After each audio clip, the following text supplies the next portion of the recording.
소상공인에 대한 정부 지원책이 지금까지는 직접적인 대규모 자금 지원과 함께 골목 상권을 침해하는 대기업 규제로 모아져 일부 논란이 일기도 했습니다. 하지만 앞으로는 큰 틀에서 방향이 조금 달라질 전망입니다.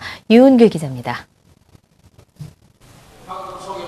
소상공인 정책을 주관하는 정부 관계자들과 민간 전문가들이 한자리에 모여 소상공인이 창조경제의 주역으로 나설 수 있는 방안들을 모색했습니다.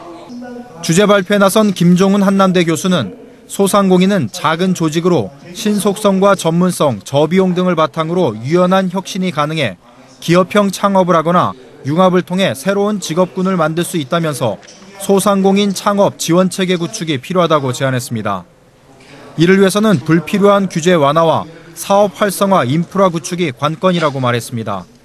이분들이 영업을 하고 그다음에 새로운 비즈니스 모델을 마련하는 데 있어서 어떻게 하면 정부가 인프라를 구축해줘서 이분들의 고부가가치 하는데 쉽게 적용하고 접근할 수 있을 것인지가 핵심이 돼야 될 거로 생각이 됩니다.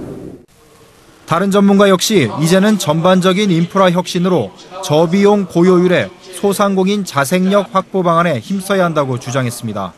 직접적으로 예산을 지원하는 것도 좋지만은 제도라든가 이런 간접적인 인프라를 조성해 주는 거. 예를 들어서 여러 가지 정보를 제공해 준다든가 아니면 교육, 훈련 여러 가지 그 소상공인들의 어떤 정신 교육 이런 것들 돈이 안 들어가면서 여러 가지 인터넷이나 네트워크를 이용해 가지고 할 수 있는 이런 정책들에게 이에 대해 소상공인진흥원도 인프라 구축에 보다 신경 쓰겠다고 화답했습니다. 앞으로는 좀 하반기에 소상공인보다 인프라 이런 쪽을 좀 확충해 나갈 계획입니다.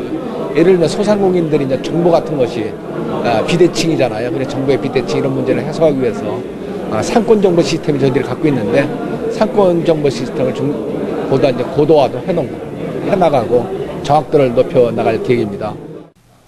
이어 소상공인 보호 정책에서 앞으로는 자생력 확보 정책으로 점차 전환해 나가겠다는 입장도 밝혔습니다. 그동안은 대형마트 규제, 영업시간 제한 이런 것들 나름대로 보호 정책을 했습니다. 그런데 앞으로는 이 소상공인도 스스로 경쟁력을 확보하고 또 새로운 부가가치를 찾는 이런 노력이 필요하다고 봅니다. 박근혜 정부에서 각종 지원책으로 소상공인이 창조 경제의 핵심 성장 동력으로 나설 수 있을지 관심이 모아집니다. 한국경제TV 유은길입니다.